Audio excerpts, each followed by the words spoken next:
নমস্কার, আপনারা দেখছেন হিলি নিউজ বাংলা। এই মুহূর্তে যে বিশেষ খবরে চোখ রাখবো। দক্ষিণ দিনাজপুর জেলার হিলি ব্লকের পাঞ্জুল গ্রাম পঞ্চায়েতে রামকৃষ্ণপুর এলাকায় নারী এবং শিশু পাচার প্রতিরোধ, বাল্য বিবাহ রোধ এবং শিক্ষার প্রসারে সচেতনতামূলক সভার আয়োজন করল হিলি বিওপি। সভাতে উপস্থিত ছিলেন বিএসএফ এর আধিকারিক জওয়ানরা। এলাকার সাধারণ মানুষের সামনে নারী এবং শিশু পাচারের কুফল, বাল্য বিবাহের ক্ষতিকর দিক এবং সমাজে সচেতনতার প্রয়োজনীয়তা নিয়ে বিস্তারিত আলোচনা করা হয়। বিএসএফ এর পক্ষ থেকে জানানো হয়, 18 বছর আগে কোনো কিশোরীকে পরিযায়ী শ্রমিকের সঙ্গে বাইরে পাঠানো উচিত নয়। পাশাপাশি ছেলে মেয়েদের নিয়মিত পড়াশোনার প্রতি গুরুত্ব দেওয়া, অভিভাবকদের শিশুদের পর্যাপ্ত সময় দেওয়ার আহ্বান জানানো হয়েছে। সভাতে উপস্থিত গ্রামবাসীদের সামাজিক অপরাধ রুখতে প্রশাসনের পাশে থাকবার আবেদন করেন বিএসএফ এর আধিকারিকরা। এই সচেতনতামূলক উদ্যোগকে স্বাগত জানিয়েছেন এলাকার বাসিন্দারা।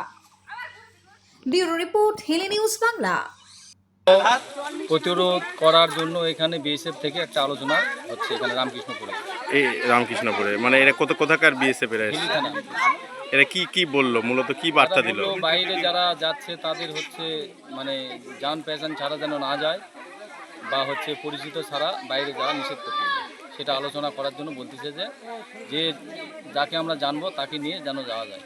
আর নারী শিশুদের সম্পর্কে নারী কিছু শিশুর পাচারের জন্য রোধ করা যেন যায়, তার হচ্ছে একটা আলোচনা করা হয়েছে এখানে রামকৃষ্ণপুরে। আলোচনাটা কেমন লাগলো আপনাদের? কারণ ভালো লেগেছে আমাদের সবাইকে।